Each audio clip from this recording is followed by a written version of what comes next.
Existe uma forma de orgulho que quase nunca aparece como orgulho. Ela não se anuncia. Ela não diz abertamente: eu sou melhor do que vocês. Ela nasce em silêncio, quando alguém começa a olhar para as pessoas comuns com uma espécie de desprezo frio. O homem vê alguém errando e pensa: fraco. Vê alguém sofrendo e pensa: previsível. Vê alguém vivendo uma vida simples e pensa: medíocre. Aos poucos, ele começa a acreditar que existe uma distância invisível entre ele e os outros. Como se os outros fossem massa, rotina, ruído, repetição. E ele, no fundo, fosse diferente. Mais lúcido, mais profundo, mais inteligente. Talvez até mais destinado a algo grande. Esse pensamento parece pequeno no começo. Parece apenas uma defesa íntima contra o mundo. Mas, em Dostoiévski, é exatamente aí que começa a tragédia. Crime e castigo não começa com sangue. Começa com calor, sufocamento, miséria, isolamento e uma mente fechada demais sobre si mesma. Raskolnikov sai de um quarto apertado, quase como se saísse de dentro de uma prisão mental. O lugar onde vive não parece uma casa, parece um armário suspenso sobre a cidade, um cubículo pobre, abafado, degradado, onde o corpo ainda respira, mas a alma já começou a apodrecer. Ele evita encontrar a dona da casa, não por simples timidez. Há nele uma vergonha irritada, uma covardia que o fere, um desprezo por tudo aquilo que o lembra da sua própria condição. A cidade ao redor também parece doente. São Petersburgo surge como uma extensão do seu cérebro febril, ruas sufocantes, cheiro de taberna, poeira, bêbados, pobreza, ruído, corpos cansados e uma sensação constante de repulsa. Dostoiévski coloca Raskolnikov nesse ambiente porque a queda dele não acontece separada do mundo. A miséria externa aperta, mas o veneno real cresce por dentro. O que torna Raskolnikov perigoso não é apenas a pobreza. Muitos são pobres ali. Muitos sofrem. Muitos são humilhados. O que o torna perigoso é a maneira como ele transforma a própria dor em superioridade. Ele não quer apenas sair da miséria. Ele quer provar que não pertence ao mesmo nível dos outros miseráveis. Ele observa o mundo como se estivesse fora dele, como se a multidão fosse uma matéria inferior, como se algumas pessoas existissem apenas para serem medidas, usadas, julgadas ou descartadas. E esse é o ponto central.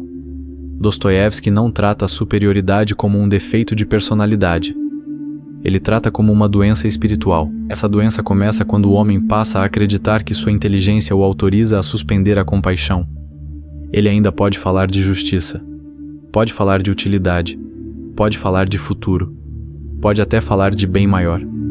Mas por baixo das palavras, existe algo mais sombrio, a vontade de estar acima da regra que prende todos os outros. Raskolnikov não quer apenas pensar. Ele quer se separar da humanidade comum. Quer descobrir se é daqueles que obedecem ou daqueles que atravessam. Se é um homem qualquer ou um homem extraordinário. E é aqui que crime e castigo se torna assustadoramente atual. Porque o homem moderno talvez não empunhe uma machada, talvez não entre no quarto de uma velha usurária, talvez nunca transforme sua fantasia em crime físico. Mas carrega, muitas vezes, o mesmo impulso secreto. Hoje, esse impulso aparece quando alguém despreza os fracos, porque sofrem demais, quando chama pessoas sensíveis de inúteis, quando transforma relações em estratégias, quando justifica pequenas crueldades dizendo que está apenas sendo racional, quando olha para a dor alheia como se fosse falta de inteligência, quando acredita que enxergar o lado sombrio do mundo o torna superior aos que ainda amam, confiam, choram ou esperam. Raskolnikov vive dentro de muitos homens que nunca cometeram crime algum, mas que começaram a medir o valor das pessoas como se estivessem acima delas. E talvez seja esse o alerta de Dostoiévski para a sociedade. Antes de destruir alguém fora, o homem precisa destruir dentro de si a ideia de que o outro ainda é sagrado. O verdadeiro castigo de Raskolnikov começa antes do assassinato. Começa no momento em que ele se convence de que pode separar sua inteligência da própria alma. Ele acredita que pode calcular o mundo sem ser tocado por ele, que pode decidir quem merece viver, quem merece desaparecer, quem tem peso e quem não tem. Mas Dostoiévski sabe que nenhum ser humano atravessa esse limite intacto. A consciência não é uma peça decorativa. A alma não aceita ser tratada como uma ferramenta matemática. Quando Raskolnikov começa a transformar pessoas em ideias, ele não está se tornando maior. Está ficando menor por dentro. Está perdendo a capacidade de sentir antes mesmo de perder a paz. Está criando uma teoria para encobrir uma ferida que ele não suporta encarar.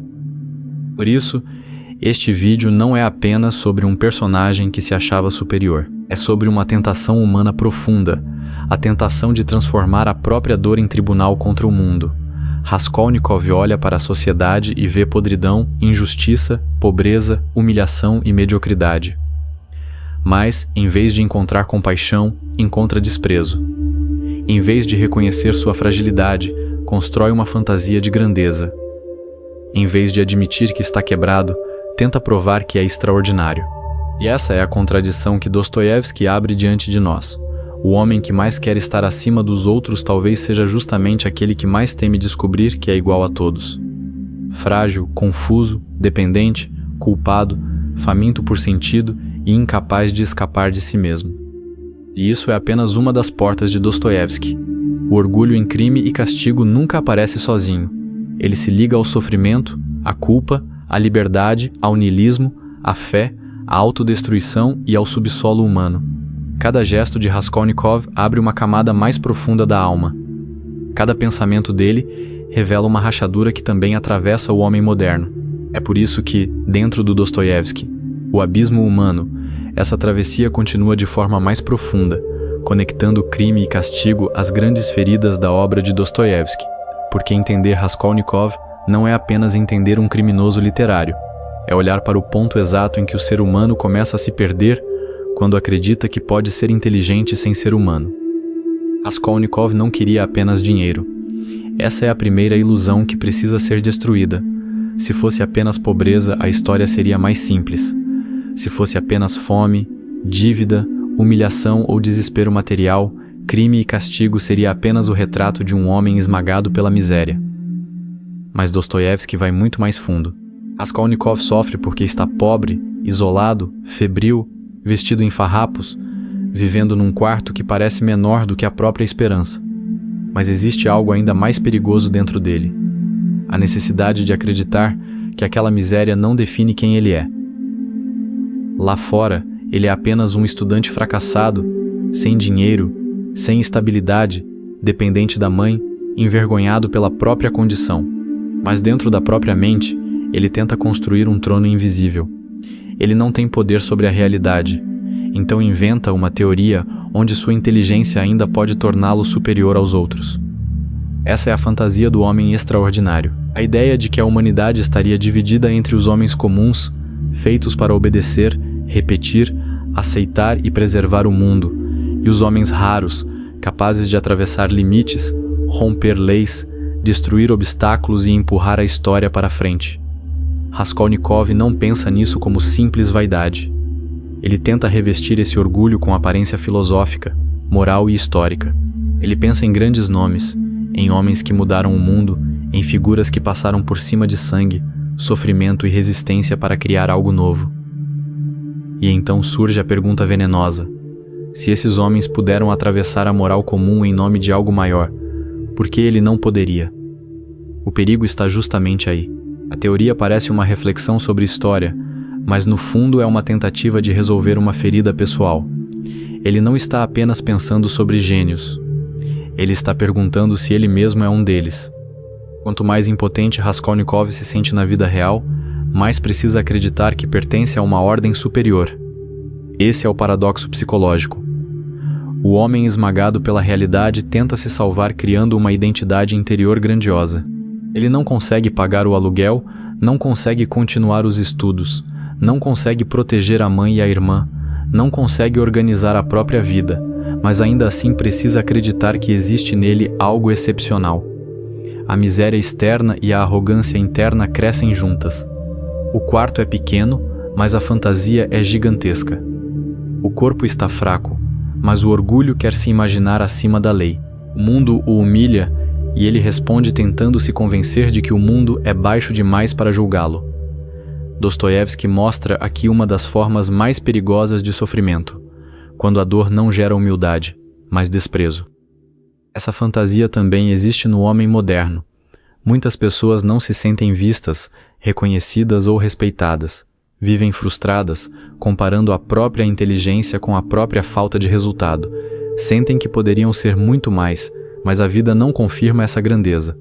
Então criam uma defesa silenciosa, passam a acreditar que o problema está sempre nos outros. Os outros são rasos. Os outros são burros. Os outros são manipuláveis. Os outros são fracos. A sociedade é medíocre. As pessoas comuns não entendem nada. E assim, pouco a pouco, a superioridade se torna um abrigo psicológico contra a dor de não ser reconhecido. O homem deixa de dizer, eu estou ferido, e passa a dizer, eu sou superior. Só que essa troca cobra um preço brutal. Para sustentar essa superioridade, ele precisa diminuir a humanidade ao redor. É nesse ponto que a velha usurária deixa de ser uma pessoa para Raskolnikov. Ela se transforma em uma ideia, um cálculo, um obstáculo, um símbolo da sujeira social, da exploração, da inutilidade, daquilo que poderia ser removido para que algo supostamente melhor acontecesse. Ele já não olha para ela como uma criatura humana, contraditória, limitada, viva. Ele olha como se fosse uma peça no tabuleiro da sua teoria. E, em Dostoiévski, é aí que começa o verdadeiro perigo. O mal raramente começa dizendo eu quero destruir uma pessoa. Muitas vezes, ele começa dizendo isso não é bem uma pessoa, é um problema. Quando o ser humano vira abstração, a crueldade se torna mais fácil. Quando alguém vira categoria, inimigo, massa, número, parasita ou obstáculo, a consciência começa a ser anestesiada. Por isso, a teoria de Raskolnikov é tão moderna. Ela não precisa aparecer hoje com as mesmas palavras. Basta observar como o mundo aprendeu a transformar pessoas em funções. O pobre vira estatística.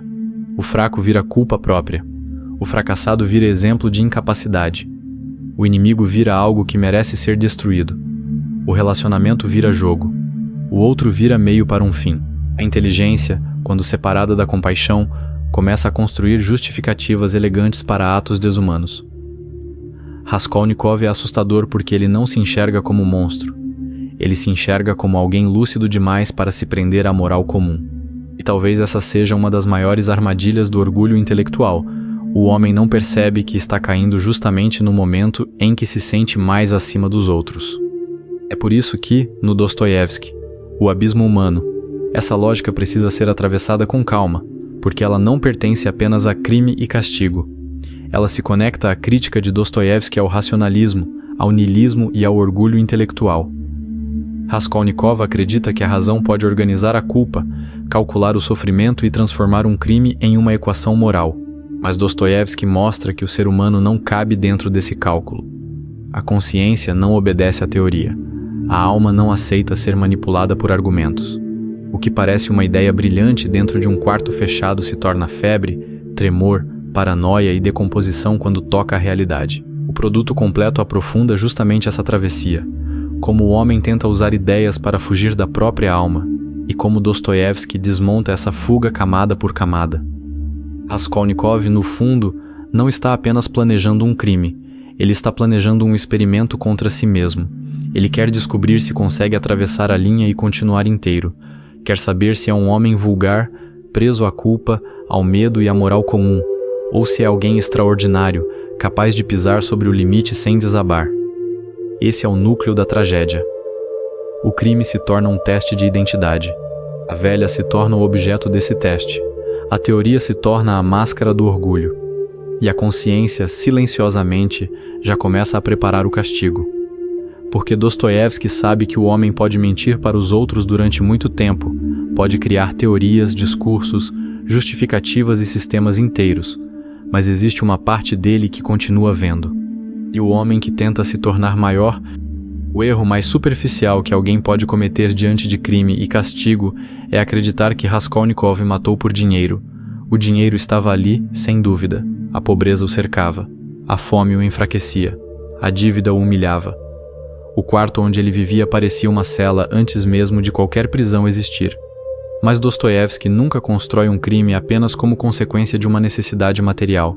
Se fosse só dinheiro, Raskolnikov seria apenas um homem desesperado tentando escapar da miséria. Mas ele é algo mais perturbador, um homem tentando provar uma teoria com a própria alma. O assassinato, para ele, não é apenas um meio de conseguir recursos. É uma experiência espiritual sombria. É um teste. Uma passagem. Uma pergunta feita com sangue. Eu sou apenas mais um homem comum, ou pertenço àqueles poucos que podem atravessar o limite sem se quebrar. Essa é a parte mais assustadora da história. Raskolnikov não quer apenas resolver um problema externo. Ele quer descobrir quem ele é. A velha usurária se torna o ponto onde sua fantasia de grandeza precisa encontrar a realidade.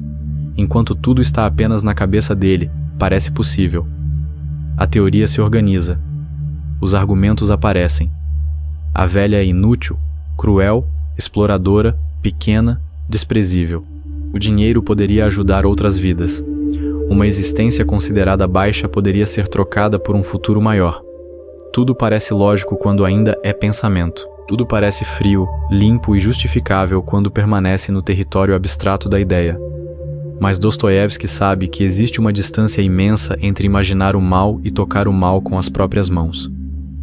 A mente calcula em silêncio, mas a realidade responde com peso, cheiro, tremor, carne, sangue e horror. Raskolnikov tenta transformar o assassinato em uma equação moral. Uma vida considerada inútil em troca de várias vidas beneficiadas. Um crime pequeno diante de um bem maior. Um gesto violento, mas supostamente necessário. Esse raciocínio é venenoso porque parece inteligente. Ele não se apresenta como brutalidade, mas como lucidez. Não se apresenta como egoísmo, mas como coragem. Não se apresenta como vaidade, mas como missão.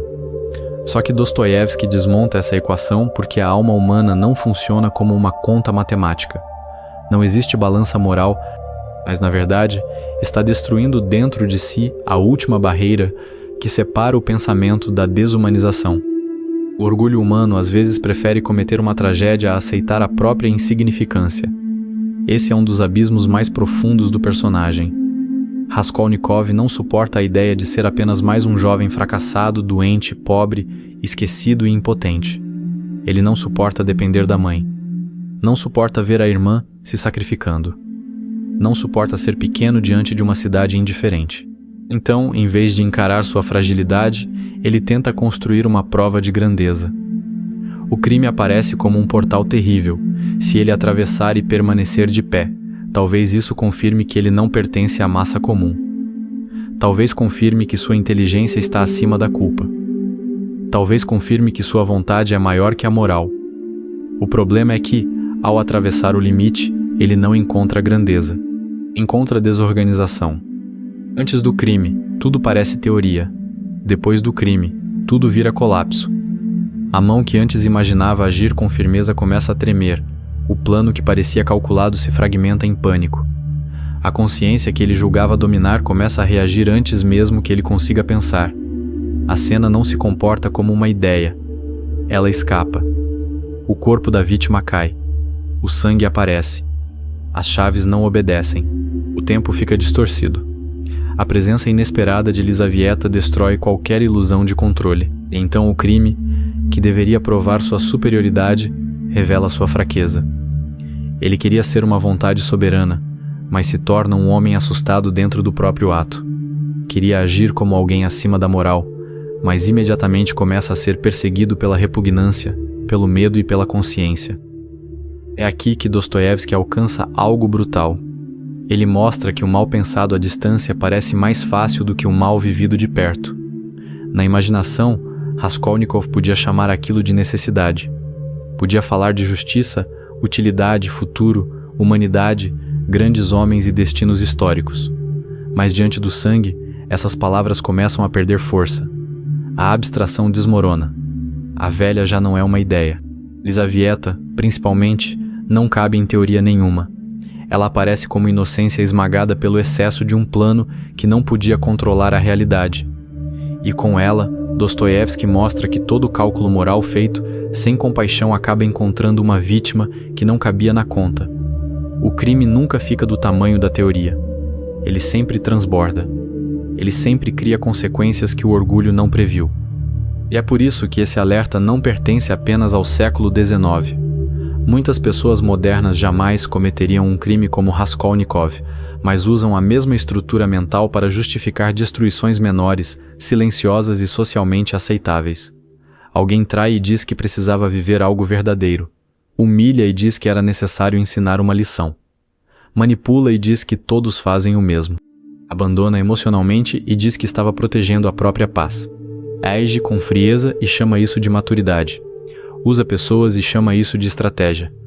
A lógica é a mesma em escala menor. Sempre existe uma razão superior, uma necessidade, uma narrativa, uma suposta lucidez que autoriza o homem a ignorar o dano que causa. Dostoiévski mostra que o problema começa quando a inteligência vira advogada do orgulho. O que aparece aqui é só a superfície. Em Dostoiévski, cada ato extremo abre uma cadeia subterrânea de culpa, liberdade, sofrimento e fé. É por isso que no Dostoiévski, o abismo humano, essa travessia, é feita conectando crime e castigo com memórias do subsolo, os irmãos Karamazov e os demônios. Porque Raskolnikov não é apenas um assassino literário. Ele é uma das formas mais profundas do homem que tenta usar a razão para escapar da própria alma. Ele queria transformar o crime em resposta, mas o crime se tornou pergunta. Queria provar que era extraordinário, mas descobriu que sua consciência era mais forte do que sua teoria. Queria atravessar a linha para se tornar maior que os outros, mas atravessou a linha e encontrou a própria prisão. Raskolnikov queria provar que era livre, mas descobriu que era prisioneiro daquilo que tentou justificar. O castigo de Raskolnikov não começa quando a polícia se aproxima. Não começa quando alguém desconfia dele.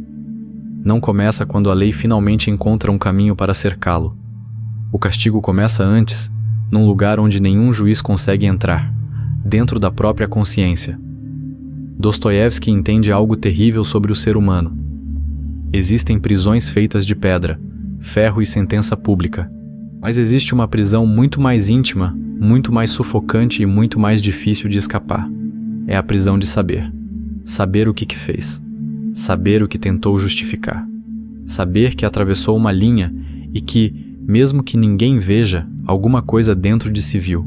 Raskolnikov pode esconder objetos, pode disfarçar sintomas, pode tentar controlar palavras, pode imaginar estratégias, mas não consegue apagar o fato de que ele mesmo esteve presente no próprio crime.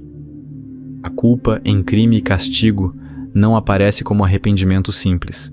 Ela não é apenas uma frase interior dizendo "eu errei". Ela é uma febre moral, uma presença sem rosto, uma perseguição que não precisa bater a porta porque já está dentro do quarto. Raskolnikov tenta continuar sendo o autor da própria teoria, mas seu corpo começa a desmentir sua mente. Ele adoece, delira, fica irritado com quem se aproxima, foge quando deveria ficar, fala demais quando deveria calar, cala quando deveria parecer natural. Sente-se observado mesmo quando ninguém o acusa diretamente. Cada gesto comum se torna perigoso, cada conversa parece armadilha, cada olhar parece denúncia. O mundo exterior não precisa condená-lo de imediato, porque sua própria interioridade já iniciou o interrogatório. Essa é a crueldade mais profunda da culpa em Dostoiévski. Ela transforma a mente num tribunal invisível. O homem tenta dormir, mas a memória continua acordada. Tenta raciocinar, mas o corpo treme. Tenta afirmar que tudo foi necessário, mas alguma coisa nele responde com náusea, medo e desordem. Raskolnikov havia imaginado o crime como prova de grandeza, como demonstração de força, como passagem para além da moral comum. Mas depois do ato ele não encontra a liberdade dos homens extraordinários. Encontra uma consciência que não obedece. E isso destrói sua fantasia, porque se ele fosse realmente aquilo que imaginava, por que estaria se desfazendo por dentro? Por que o corpo entraria em colapso? Por que o pensamento ficaria tão instável? Por que a alma reagiria como se tivesse sido ferida? Dostoiévski mostra que a culpa é o sinal de que o homem tentou violar algo sagrado dentro de si. Não se trata apenas de medo de ser pego. O medo existe, claro, mas existe algo mais fundo. Raskolnikov não está apenas fugindo da polícia. Ele está fugindo da evidência de que não conseguiu matar a própria humanidade junto com a vítima. Ele queria atravessar a linha como se fosse um ser acima da compaixão, acima da piedade, acima do remorso, acima da fragilidade comum. Mas a culpa revela que essa linha não era apenas externa. ela passava por dentro dele. Quando ele golpeia o outro, golpeia também uma parte de si. Quando tenta destruir a pessoa transformada em abstração, descobre que a abstração sangra, pesa, ocupa espaço, volta em lembrança e contamina tudo. O corpo de Raskolnikov vira testemunha contra ele. Isso é decisivo. Ele pode elaborar argumentos, pode defender teorias, pode insistir que alguns homens têm o direito de passar por cima de obstáculos, pode tentar reduzir o crime a uma falha de execução ou a uma fraqueza momentânea. Mas seu corpo não participa dessa mentira com a mesma obediência. Ele enfraquece, sua febre aumenta, sua irritação cresce, sua sensibilidade se torna insuportável. Ele se torna incapaz de habitar naturalmente o mundo. É como se cada detalhe da vida comum tivesse se tornado acusação. Uma conversa banal pode destruí-lo. Uma pergunta casual pode abrir um abismo. Um gesto de cuidado pode incomodá-lo. A culpa faz isso. Ela torna insuportável até aquilo que antes era neutro. E essa é uma das razões pelas quais crime e castigo continua tão atual. A maioria das pessoas não vive um crime como o de Raskolnikov, mas muitas vivem punições invisíveis. Há quem nunca tenha sido denunciado, nunca tenha sido julgado, nunca tenha perdido reputação, nunca tenha recebido uma sentença pública, mas vive sendo punido pela memória, pelo que fez quando ninguém estava olhando, pelo que permitiu por covardia, pelo que justificou com inteligência, pelo que destruiu dizendo pela pessoa que humilhou, pela frieza que chamou de maturidade, pela manipulação que chamou de estratégia, pela ausência que chamou de autocuidado. O mundo pode não saber, mas alguma parte da pessoa sabe. E quando essa parte sabe, a vida inteira pode se tornar um quarto fechado. Dostoiévski revela algo assustador. O ser humano pode enganar a sociedade, pode manipular versões, pode criar argumentos sofisticados, pode parecer forte diante dos outros, mas não escapa completamente de si mesmo. Existe um ponto em que a alma recusa a mentira, e essa recusa nem sempre vem como arrependimento bonito. Às vezes vem como ansiedade, como raiva, como insônia, como cinismo, como isolamento, como incapacidade de amar, como necessidade de provar o tempo todo que está certo. Raskolnikov tenta sustentar sua teoria porque, se ela cair, ele terá de enfrentar algo muito mais devastador do que a lei. Terá de aceitar que não era um homem superior, mas um homem quebrado, orgulhoso e desesperado tentando transformar sua queda em filosofia. Se essa dimensão da culpa toca em algo profundo, o produto completo aprofunda exatamente isso: a punição invisível da consciência, a dor moral, o orgulho, a queda e a possibilidade de redenção em Dostoiévski. Porque isso não é apenas sobre crime e castigo, é sobre a estrutura inteira da alma humana quando tenta fugir da verdade. Em Dostoiévski, o abismo humano, essa travessia não aparece como resumo de livro, mas como mergulho naquilo que culpa, sofrimento, liberdade, fé, niilismo e autodestruição revelam sobre nós. Raskolnikov descobre tarde demais que o verdadeiro tribunal não estava fora dele, estava dentro. E nenhum homem é realmente livre enquanto precisa passar a vida inteira fugindo do próprio julgamento. Sônia entra em crime e castigo como uma ferida viva. Ela não surge como uma personagem grandiosa, vitoriosa, protegida ou admirada. Pelo contrário, ela aparece no lugar onde a sociedade costuma jogar aquilo que não quer enxergar. Pobre, humilhada, socialmente marcada, esmagada pela miséria da própria família, ela poderia ser vista por Raskolnikov como mais uma prova de que o mundo é baixo, cruel e indigno de compaixão. Mas Dostoiévski faz algo muito mais profundo. Ele coloca justamente nela aquilo que falta nele. Se Raskolnikov representa o orgulho intelectual que tenta subir acima dos homens, Sônia representa a humildade que desce até o fundo da dor humana sem transformar essa dor em desprezo. Ele olha para o sofrimento e cria uma teoria. Ela vive o sofrimento e ainda consegue guardar dentro de si uma forma de amor. E isso, para Raskolnikov, é quase insuportável, porque Sônia é a refutação viva da superioridade dele. Raskolnikov quer estar acima. Sônia está embaixo. Esse contraste é a alma do conflito. Ele se isola num quarto sufocante e alimenta a ideia de que alguns homens podem atravessar limites em nome de algo maior. Ela é empurrada para a vergonha, para o sacrifício, para a humilhação, não por desejo de poder, mas porque há crianças famintas, uma madrasta doente, uma família desmoronando e nenhuma saída limpa. Mas Dostoiévski não romantiza isso. Sônia não é bela porque sofre. Ela não é santa porque foi esmagada. O sofrimento dela é uma tragédia, não uma decoração espiritual. A grandeza dela não está na dor em si, mas no fato de que a dor não conseguiu transformá-la em um ser cruel. Enquanto Raskolnikov usa a dor como argumento para se separar da humanidade, Sônia permanece ligada aos outros justamente através da dor. Ele sofre e ainda responde com compaixão.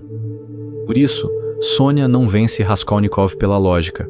Ela não aparece como alguém capaz de derrotar sua teoria com discursos sofisticados. Ela não tem o brilho intelectual que ele valoriza. Não fala como filósofa. Não organiza sistemas. Não tenta provar que está certa.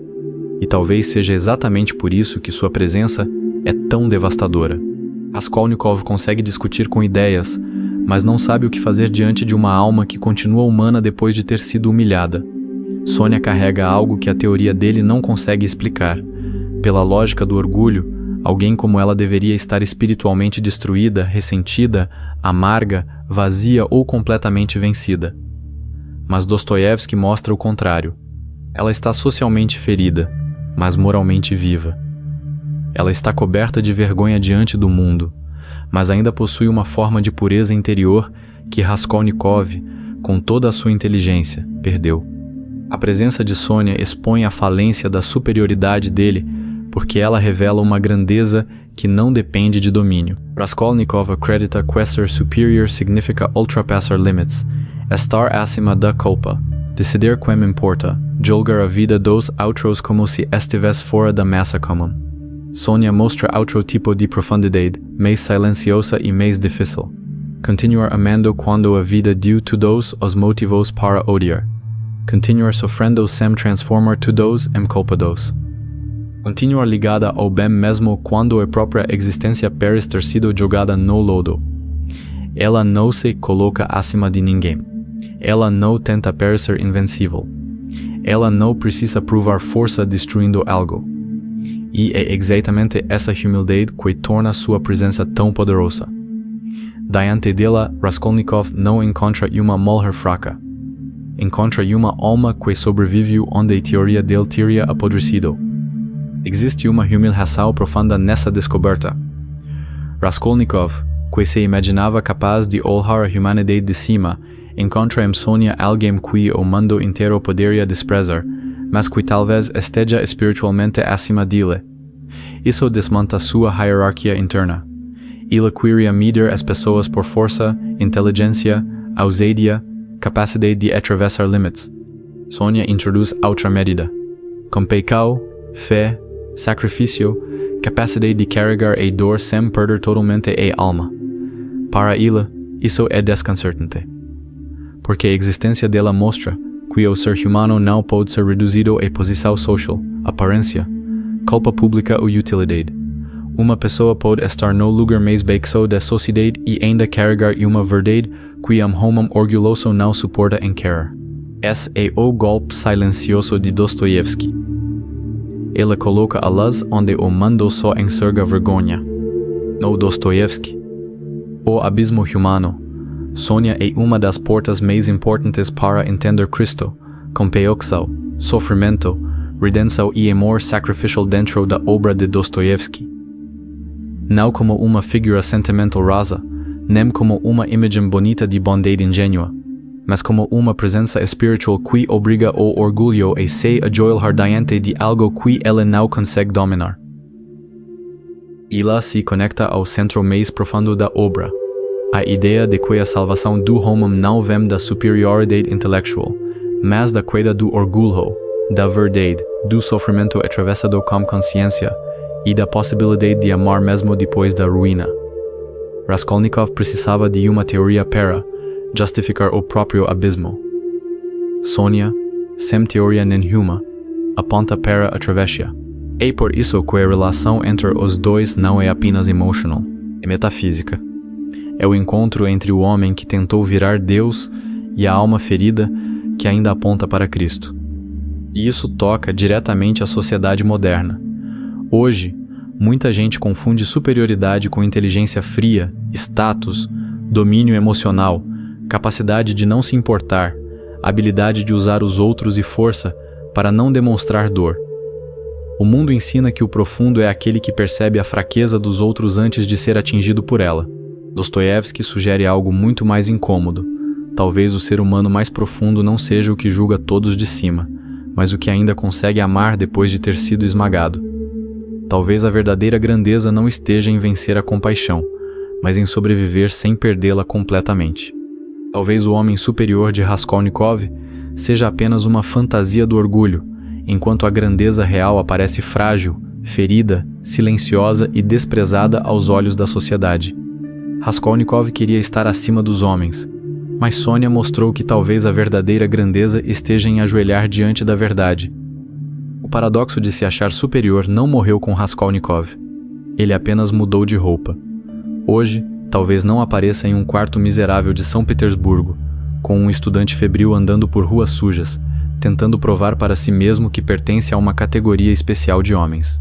Hoje, esse mesmo impulso aparece numa tela iluminada, num comentário frio, numa ideologia carregada como identidade, numa inteligência usada como arma, numa frase dita com desprezo.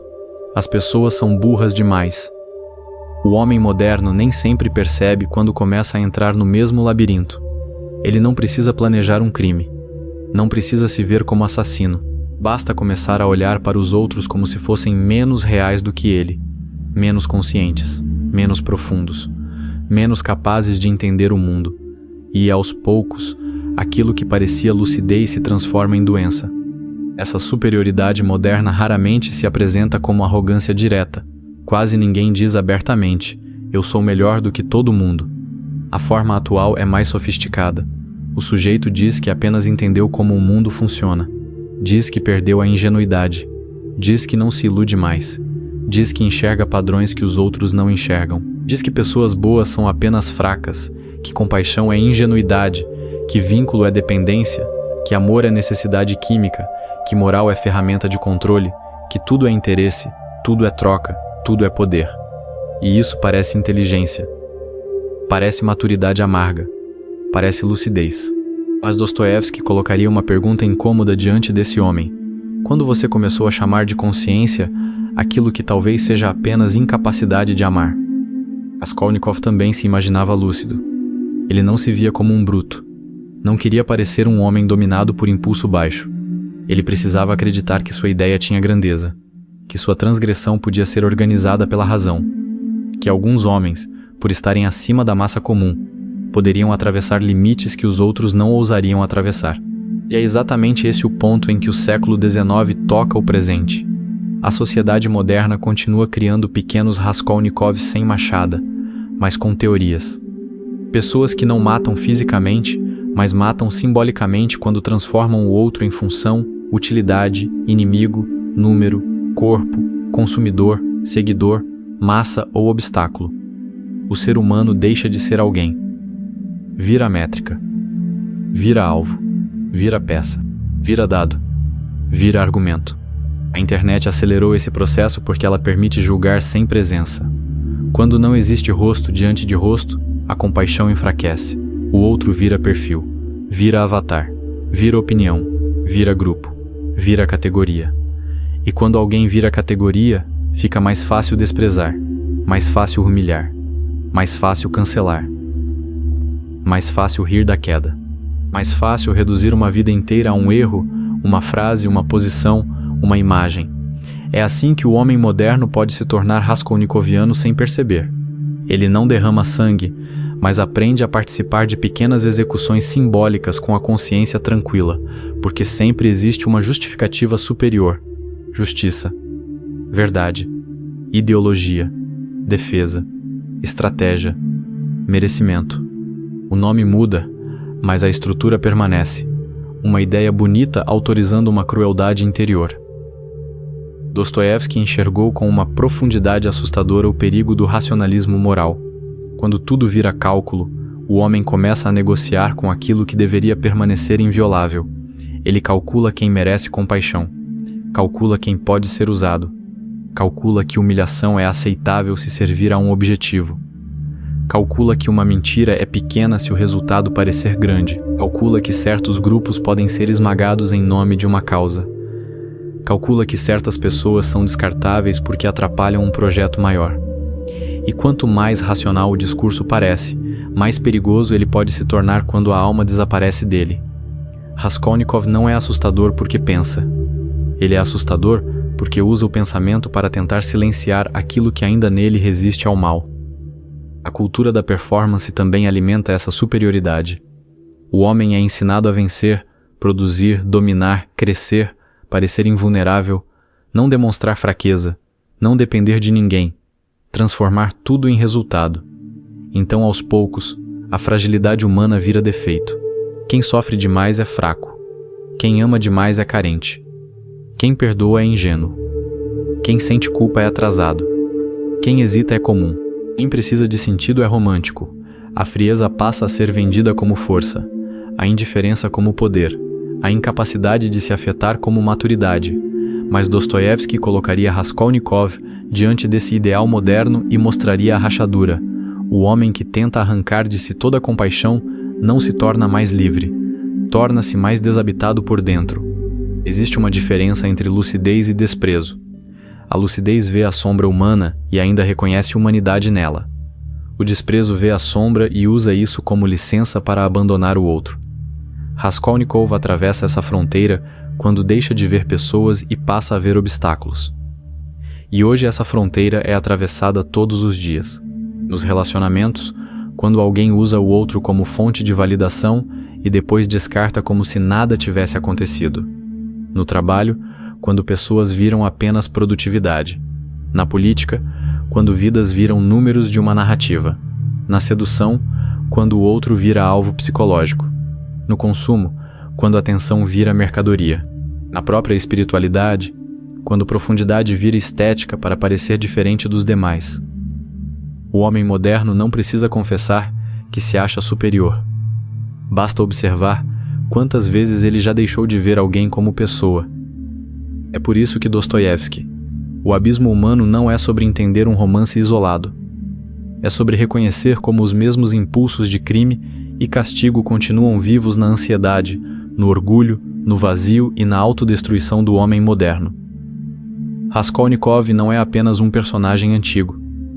Ele é uma possibilidade humana permanente. Ele aparece sempre que a inteligência tenta se divorciar da compaixão, sempre que a liberdade tenta se divorciar da responsabilidade, sempre que o sofrimento vira ressentimento, sempre que a dor de ser pequeno vira fantasia de superioridade. O produto organiza essa travessia por pilares como sofrimento, culpa, liberdade, niilismo, Cristo, orgulho e subsolo psicológico, porque em Dostoiévski nenhum abismo aparece sozinho. Toda queda puxa outra queda. Toda ideia doente revela uma alma ferida. O perigo maior da sociedade moderna é acreditar que já superou esse problema porque se tornou mais informada, mais técnica, mais científica, mais conectada, mais rápida, mais eficiente. Mas informação não é alma. Técnica não é consciência. Inteligência não é redenção. Uma sociedade pode saber muito e ainda assim perder a capacidade de reverência diante do ser humano. Pode falar de progresso enquanto transforma pessoas em peças descartáveis. Pode defender causas nobres enquanto alimenta ódio. Pode chamar crueldade de lucidez. Pode chamar vazio de liberdade. Pode chamar orgulho de autoestima. Pode chamar indiferença de paz. E quando isso acontece, Dostoiévski volta como um alerta, porque a sociedade que se acha inteligente demais para precisar de alma talvez esteja apenas repetindo o erro de Raskolnikov em escala coletiva. A queda de Raskolnikov não acontece de uma vez. Ela não vem como um raio, nem como uma punição clara, nem como uma cena simples em que o culpado finalmente entende tudo e muda. Dostoiévski nunca oferece esse tipo de redenção confortável. Em Crime e Castigo, a alma não se cura porque alguém se emocionou por um instante. A alma não renasce porque sentiu medo, chorou ou foi cercada pelas consequências. Antes de qualquer reconstrução verdadeira, algo precisa quebrar. E, em Raskolnikov, aquilo que precisa quebrar é justamente o centro da sua fantasia, o orgulho.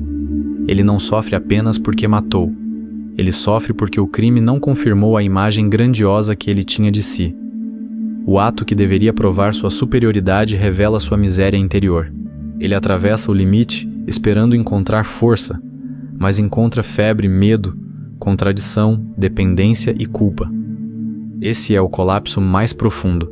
Raskolnikov queria descobrir se era extraordinário, queria saber se possuía o direito de ultrapassar a lei comum, se era uma criatura trêmula como todos ou alguém capaz de tomar o poder para si. Mas, depois do crime, ele não encontra o homem superior, encontra um homem quebrado, perdido dentro da própria teoria. A pergunta que antes parecia filosófica se torna uma ferida aberta. Ele percebe que não matou apenas a velha, matou alguma coisa em si mesmo. Em sua conversa com Sônia, ele admite que não precisava principalmente de dinheiro, mas de outra coisa. Precisava saber se podia atravessar o limite, se tinha ousadia, se pertencia aos que mandam ou aos que obedecem. E é justamente essa revelação que mostra a ruína da sua fantasia. O crime era menos sobre roubo e mais sobre identidade. A tragédia é que a resposta vem de forma insuportável. Raskolnikov descobre que não era o homem que imaginava ser. A culpa o atinge, o medo o desmonta, o corpo o denuncia, a consciência o persegue, a necessidade de Sônia o humilha. Ele, que queria estar acima dos homens, precisa justamente de alguém que o escute, que o suporte, que chore por ele, que o chame para a verdade.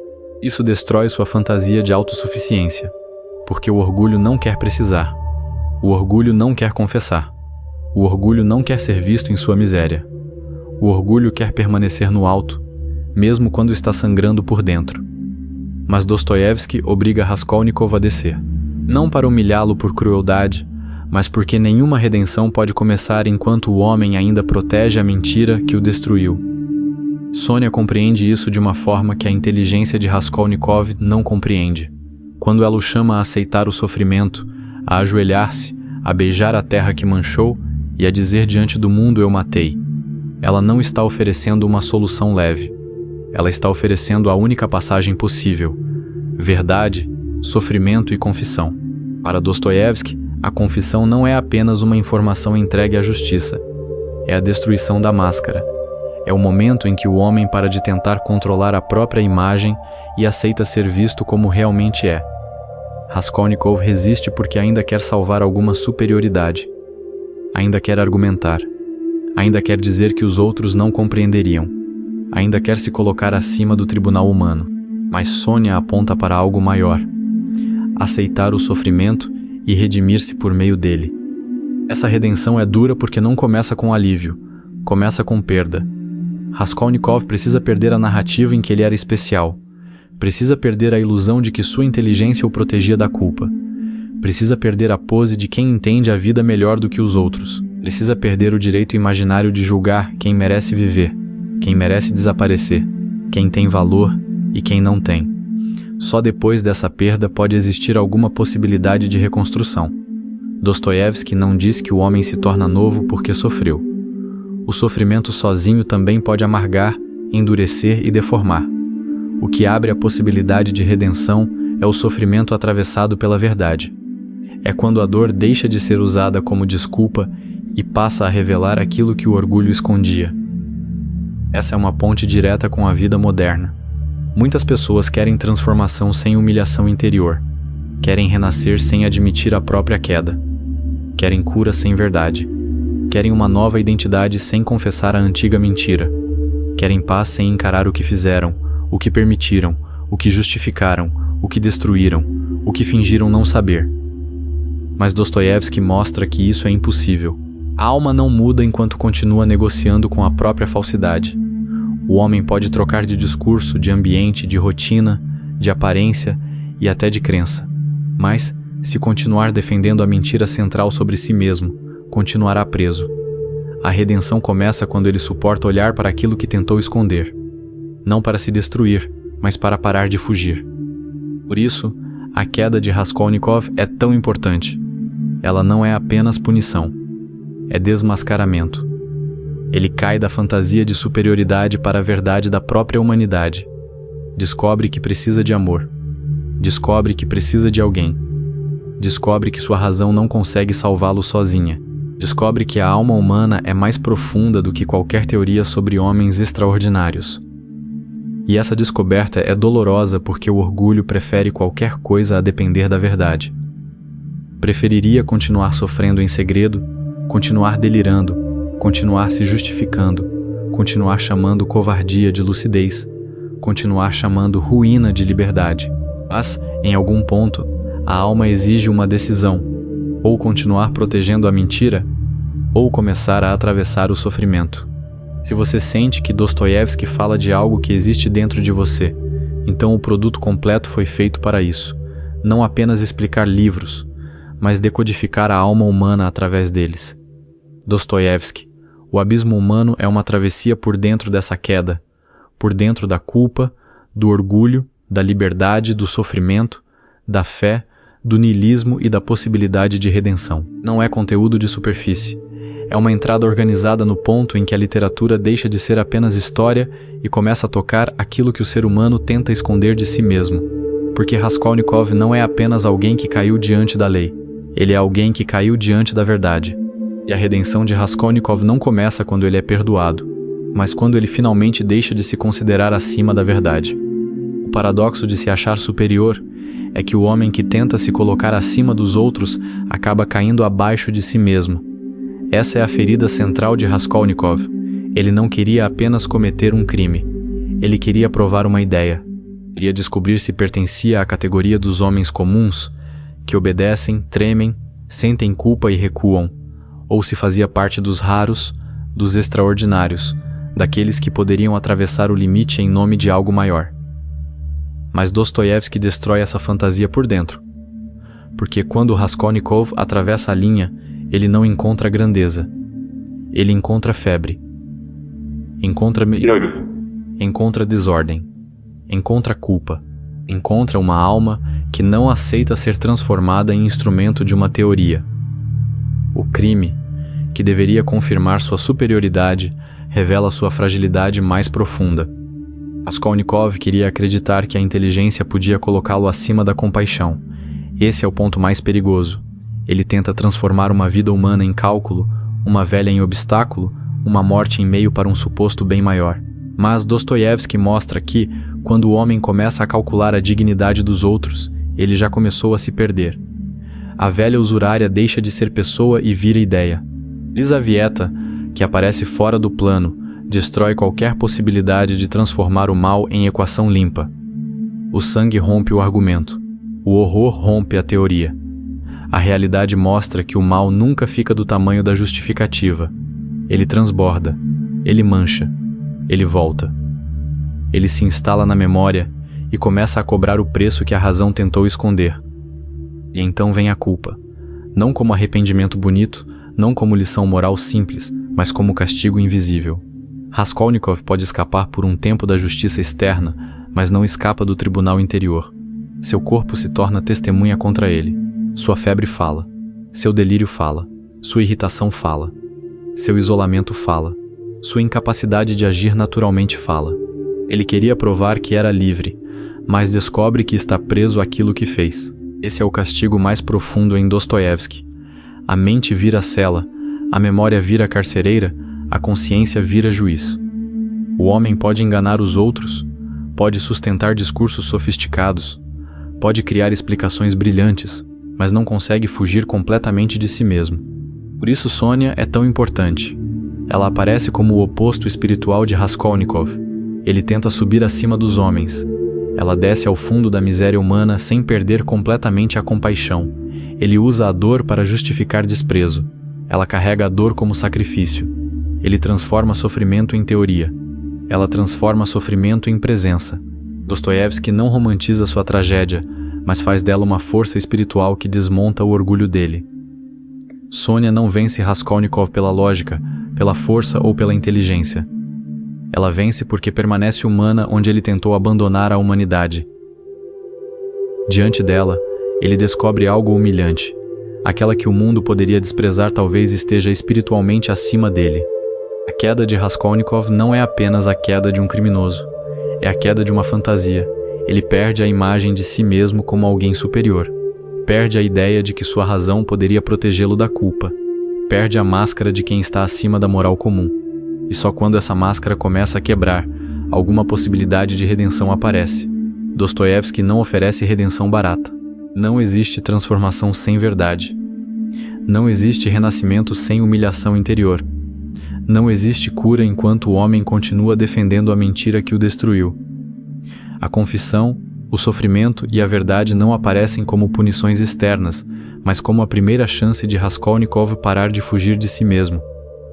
E esse alerta não pertence apenas a um romance do século XIX. Ele atravessa a sociedade moderna. Sempre que o homem acredita que sua inteligência o isenta da compaixão, ele começa a entrar no território de crime e castigo. Sempre que transforma pessoas em números, obstáculos, inimigos, corpos, seguidores, consumidores, ferramentas ou meios para um fim, ele repete a lógica que adoeceu Raskolnikov. A superioridade moderna pode aparecer como frieza, performance, ideologia, cinismo, lucidez amarga ou domínio emocional. Mas quando essa suposta lucidez destrói a capacidade de amar, talvez ela não seja consciência. Talvez seja apenas outro nome para o orgulho. Esse vídeo foi apenas uma porta de entrada. A obra de Dostoiévski é muito maior do que qualquer vídeo isolado consegue mostrar, porque em Dostoiévski o orgulho nunca aparece sozinho. Ele se conecta à culpa, ao sofrimento, à liberdade, ao niilismo, à fé, a Cristo, ao subsolo psicológico, à autodestruição e ao vazio moderno. Por isso eu criei o Dostoiévski, o abismo humano, uma exploração completa sobre sofrimento, culpa, liberdade, niilismo, fé, Cristo, orgulho, autodestruição e a alma humana. O link está na descrição. Se você quer atravessar Dostoiévski com profundidade, sem linguagem acadêmica e sem superficialidade, esse é o próximo passo. Porque crime e castigo não é apenas sobre um homem que matou. É sobre um homem que tentou se tornar maior do que a própria consciência e descobriu que ninguém atravessa impunemente a verdade da alma. Raskolnikov queria estar acima dos homens, mas precisou cair para descobrir que não existe grandeza real quando a alma precisa ser destruída para sustentar uma teoria. E talvez esse seja o alerta final de Dostoiévski para a sociedade. Quando o homem se acha inteligente demais para precisar de compaixão, ele não está se tornando superior. Está apenas descendo para o próprio abismo. Dostoiévski, o abismo humano não é sobre entender livros. É sobre usar Dostoiévski para entender aquilo que existe de mais profundo, contraditório e assustador dentro do ser humano. Existe uma forma de orgulho que quase nunca aparece como orgulho. Ela não se anuncia. Ela não diz abertamente: eu sou melhor do que vocês. Ela nasce em silêncio, quando alguém começa a olhar para as pessoas comuns com uma espécie de desprezo frio. O homem vê alguém errando e pensa: fraco. Vê alguém sofrendo e pensa: previsível. Vê alguém vivendo uma vida simples e pensa: medíocre. Aos poucos, ele começa a acreditar que existe uma distância invisível entre ele e os outros. Como se os outros fossem massa, rotina, ruído, repetição. E ele, no fundo, fosse diferente, mais lúcido, mais profundo, mais inteligente, talvez até mais destinado a algo grande. Esse pensamento parece pequeno no começo. Parece apenas uma defesa íntima contra o mundo. Mas, em Dostoiévski, é exatamente aí que começa a tragédia. Crime e castigo não começa com sangue. Começa com calor, sufocamento, miséria, isolamento e uma mente fechada demais sobre si mesma. Raskolnikov sai de um quarto apertado, quase como se saísse de dentro de uma prisão mental. O lugar onde vive não parece uma casa, parece um armário suspenso sobre a cidade, um cubículo pobre, abafado, degradado, onde o corpo ainda respira, mas a alma já começou a apodrecer. Ele evita encontrar a dona da casa. Não por simples timidez. Há nele uma vergonha irritada, uma covardia que o fere, um desprezo por tudo aquilo que o lembra da sua própria condição. A cidade ao redor também parece doente. São Petersburgo surge como uma extensão do seu cérebro febril. Ruas sufocantes, cheiro de taberna, poeira, bêbados, pobreza, ruído, corpos cansados e uma sensação constante de repulsa. Dostoiévski coloca Raskolnikov nesse ambiente porque a queda dele não acontece separada do mundo. A miséria externa aperta, mas o veneno real cresce por dentro. O que torna Raskolnikov perigoso não é apenas a pobreza. Muitos são pobres ali. Muitos sofrem. Muitos são humilhados. O que o torna perigoso é a maneira como ele transforma a própria dor em superioridade. Ele não quer apenas sair da miséria. Ele quer provar que não pertence ao mesmo nível dos outros miseráveis. Ele observa o mundo como se estivesse fora dele, como se a multidão fosse uma matéria inferior, como se algumas pessoas existissem apenas para serem medidas, usadas, julgadas ou descartadas. E esse é o ponto central. Dostoiévski não trata a superioridade como um defeito de personalidade. Ele trata como uma doença espiritual. Essa doença começa quando o homem passa a acreditar que sua inteligência o autoriza a suspender a compaixão. Ele ainda pode falar de justiça, pode falar de utilidade, pode falar de futuro, pode até falar de bem maior. Mas, por baixo das palavras, existe algo mais sombrio, a vontade de estar acima da regra que prende todos os outros. Raskolnikov não quer apenas pensar. Ele quer se separar da humanidade comum. Quer descobrir se é daqueles que obedecem ou daqueles que atravessam. Se é um homem qualquer ou um homem extraordinário. E é aqui que crime e castigo se torna assustadoramente atual. Porque o homem moderno talvez não empunhe uma machada, talvez não entre no quarto de uma velha usurária, talvez nunca transforme sua fantasia em crime físico, mas carrega, muitas vezes, o mesmo impulso secreto. Hoje, esse impulso aparece quando alguém despreza os fracos, porque sofrem demais, quando chama pessoas sensíveis de inúteis, quando transforma relações em estratégias, quando justifica pequenas crueldades dizendo que está apenas sendo racional, quando olha para a dor alheia como se fosse falta de inteligência, quando acredita que enxergar o lado sombrio do mundo o torna superior aos que ainda amam, confiam, choram ou esperam. Raskolnikov vive dentro de muitos homens que nunca cometeram crime algum, mas que começaram a medir o valor das pessoas como se estivessem acima delas. E talvez seja esse o alerta de Dostoiévski para a sociedade. Antes de destruir alguém fora, o homem precisa destruir dentro de si a ideia de que o outro ainda é sagrado. O verdadeiro castigo de Raskolnikov começa antes do assassinato. Começa no momento em que ele se convence de que pode separar sua inteligência da própria alma. Ele acredita que pode calcular o mundo sem ser tocado por ele, que pode decidir quem merece viver, quem merece desaparecer, quem tem peso e quem não tem. Mas Dostoiévski sabe que nenhum ser humano atravessa esse limite intacto. A consciência não é uma peça decorativa. A alma não aceita ser tratada como uma ferramenta matemática. Quando Raskolnikov começa a transformar pessoas em ideias, ele não está se tornando maior, está ficando menor por dentro. Está perdendo a capacidade de sentir antes mesmo de perder a paz. Está criando uma teoria para encobrir uma ferida que ele não suporta encarar. Por isso, este vídeo não é apenas sobre um personagem que se achava superior. É sobre uma tentação humana profunda, a tentação de transformar a própria dor em tribunal contra o mundo. Raskolnikov olha para a sociedade e vê podridão, injustiça, pobreza, humilhação e mediocridade. Mas, em vez de encontrar compaixão, encontra desprezo. Em vez de reconhecer sua fragilidade, constrói uma fantasia de grandeza. Em vez de admitir que está quebrado, tenta provar que é extraordinário. E essa é a contradição que Dostoiévski abre diante de nós. O homem que mais quer estar acima dos outros talvez seja justamente aquele que mais teme descobrir que é igual a todos. Frágil, confuso, dependente, culpado, faminto por sentido e incapaz de escapar de si mesmo. E isso é apenas uma das portas de Dostoiévski. O orgulho em crime e castigo nunca aparece sozinho. Ele se liga ao sofrimento, à culpa, à liberdade, ao niilismo, à fé, à autodestruição e ao subsolo humano. Cada gesto de Raskolnikov abre uma camada mais profunda da alma. Cada pensamento dele revela uma rachadura que também atravessa o homem moderno. É por isso que, dentro do Dostoiévski, o abismo humano, essa travessia continua de forma mais profunda, conectando crime e castigo às grandes feridas da obra de Dostoiévski. Porque entender Raskolnikov não é apenas entender um criminoso literário. É olhar para o ponto exato em que o ser humano começa a se perder quando acredita que pode ser inteligente sem ser humano.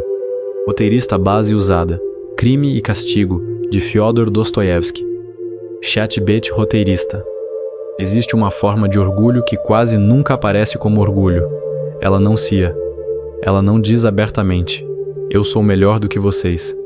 Ela nasce em silêncio quando alguém começa a olhar para as pessoas comuns com uma espécie de desprezo frio. O homem vê alguém errando e pensa: fraco. Vê alguém sofrendo e pensa: previsível.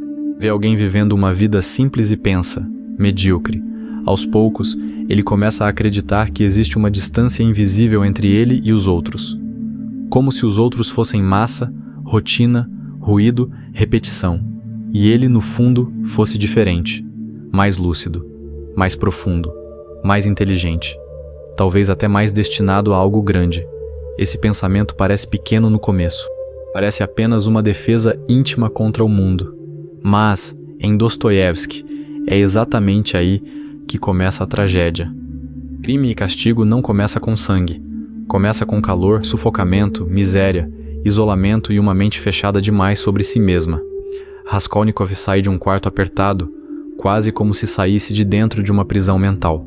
O lugar onde vive não parece uma casa, parece um armário suspenso sobre a cidade, um cubículo pobre, abafado, degradado, onde o corpo ainda respira, mas a alma já começou a apodrecer. Ele evita encontrar a dona da casa. Não por simples timidez. Há nele uma vergonha irritada, uma covardia que o fere, um desprezo por tudo aquilo que o lembra da sua própria condição. A cidade ao redor também parece doente. São Petersburgo surge como uma extensão do seu cérebro febril, ruas sufocantes, cheiro de taberna, poeira, bêbados, pobreza, ruído, corpos cansados e uma sensação constante de repulsa. Dostoiévski coloca Raskolnikov nesse ambiente porque a queda dele não acontece separada do mundo. A miséria externa aperta, mas o veneno real cresce por dentro. O que torna Raskolnikov perigoso não é apenas a pobreza. Muitos são pobres ali, muitos sofrem, muitos são humilhados. O que o torna perigoso é a maneira como ele transforma a própria dor em superioridade. Ele não quer apenas sair da miséria. Ele quer provar que não pertence ao mesmo nível dos outros miseráveis. Ele observa o mundo como se estivesse fora dele, como se a multidão fosse uma matéria inferior, como se algumas pessoas existissem apenas para serem medidas, usadas, julgadas ou descartadas. E esse é o ponto central. Dostoiévski não trata a superioridade como um defeito de personalidade. Ele trata como uma doença espiritual. Essa doença começa quando o homem passa a acreditar que sua inteligência o autoriza a suspender a compaixão. Ele ainda pode falar de justiça, pode falar de utilidade, pode falar de futuro, pode até falar de bem maior. Mas por baixo das palavras existe algo mais sombrio, a vontade de estar acima da regra que prende todos os outros. Raskolnikov não quer apenas pensar. Ele quer se separar da humanidade comum. Quer descobrir se é daqueles que obedecem ou daqueles que atravessam. Se é um homem qualquer ou um homem extraordinário. E é aqui que Crime e Castigo se torna assustadoramente atual. Porque o homem moderno talvez não empunhe uma machada, talvez não entre no quarto de uma velha usurária, talvez nunca transforme sua fantasia em crime físico. Mas carrega, muitas vezes, o mesmo impulso secreto. Hoje, esse impulso aparece quando alguém despreza os fracos, porque sofrem demais. Quando chama pessoas sensíveis de inúteis. Quando transforma relações em estratégias. Quando justifica pequenas crueldades dizendo que está apenas sendo racional. Quando olha para a dor alheia como se fosse falta de inteligência. Quando acredita que enxergar o lado sombrio do mundo o torna superior aos que ainda amam, confiam, choram ou esperam. Raskolnikov vive dentro de muitos homens que nunca cometeram crime algum, mas que começaram a medir o valor das pessoas como se estivessem acima delas. E talvez seja esse o alerta de Dostoiévski para a sociedade. Antes de destruir alguém fora, o homem precisa destruir dentro de si a ideia de que o outro ainda é sagrado. O verdadeiro castigo de Raskolnikov começa antes base usada. Crime e Castigo, de Fyodor Dostoiévski. Existe uma forma de orgulho que quase nunca aparece como orgulho. Ela não grita, ela não se anuncia, ela não diz abertamente: eu sou melhor do que vocês. Ela nasce em silêncio, quando alguém começa a olhar para as pessoas comuns com uma espécie de desprezo frio. O homem vê alguém errando e pensa: fraco. Vê alguém sofrendo e pensa: previsível. Vê alguém vivendo uma vida simples e pensa: medíocre. Aos poucos, ele começa a acreditar que existe uma distância invisível entre ele e os outros, como se os outros fossem massa, rotina, ruído, repetição. E ele, no fundo, fosse diferente, mais lúcido, mais profundo, mais inteligente, talvez até mais destinado a algo grande. Esse pensamento parece pequeno no começo, parece apenas uma defesa íntima contra o mundo, mas em Dostoiévski é exatamente aí que começa a tragédia. Crime e Castigo não começa com sangue, começa com calor, sufocamento, miséria, isolamento e uma mente fechada demais sobre si mesma.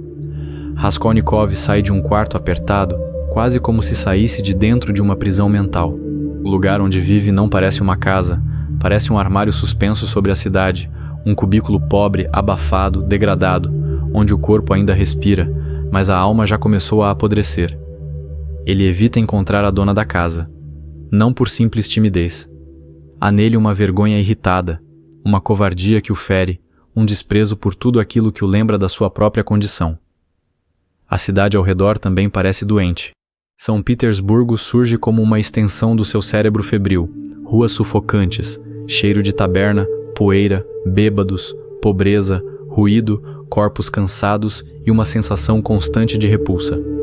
Dostoiévski coloca Raskolnikov nesse ambiente porque a queda dele não acontece separada do mundo. A miséria externa aperta, mas o veneno real cresce por dentro. O que torna Raskolnikov perigoso não é apenas a pobreza. Muitos são fomulou. Muitos são humilhados. O que o torna perigoso é a maneira como ele transforma a própria dor em superioridade. Ele não quer apenas sair da miséria. Ele quer provar que não pertence ao mesmo nível dos outros miseráveis. Ele observa o mundo como se estivesse fora dele, como se a multidão fosse uma matéria inferior, como se algumas pessoas existissem apenas para serem medidas, usadas, julgadas ou descartadas. E esse é o ponto central. Dostoiévski não trata a superioridade como um defeito de personalidade. Ele trata como uma doença espiritual. Essa doença começa quando o homem passa a acreditar que sua inteligência o autoriza a suspender a compaixão. Ele ainda pode falar de justiça, pode falar de utilidade, pode falar de futuro, pode até falar de bem maior. Mas, por baixo das palavras, existe algo mais sombrio, a vontade de estar acima da regra que prende todos os outros. Raskolnikov não quer apenas pensar, ele quer se separar da humanidade comum, quer descobrir se é daqueles que obedecem ou daqueles que atravessam, se é um homem qualquer ou um homem extraordinário. E é aqui que Crime e Castigo se torna assustadoramente atual. Porque o homem moderno talvez não empunhe uma machada, talvez não entre no quarto de uma velha usurária, talvez nunca transforme sua fantasia em crime físico. Mas carrega, muitas vezes, o mesmo impulso secreto.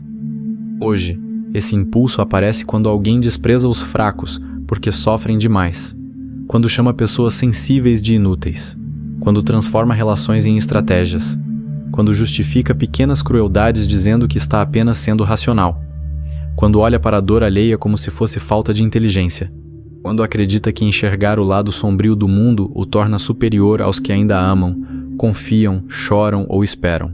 Raskolnikov vive dentro de muitos homens que nunca cometeram crime algum, mas que começaram a medir o valor das pessoas como se estivessem acima delas. E talvez seja esse o alerta de Dostoiévski para a sociedade. Antes de destruir alguém fora, o homem precisa destruir dentro de si a ideia de que o outro ainda é sagrado. O verdadeiro castigo de Raskolnikov começa antes do assassinato. Começa no momento em que ele se convence de que pode separar sua inteligência da própria alma. Ele acredita que pode calcular o mundo sem ser tocado por ele, que pode decidir quem merece viver, quem merece desaparecer, quem tem peso e quem não tem. Mas Dostoiévski sabe que nenhum ser humano atravessa esse limite intacto.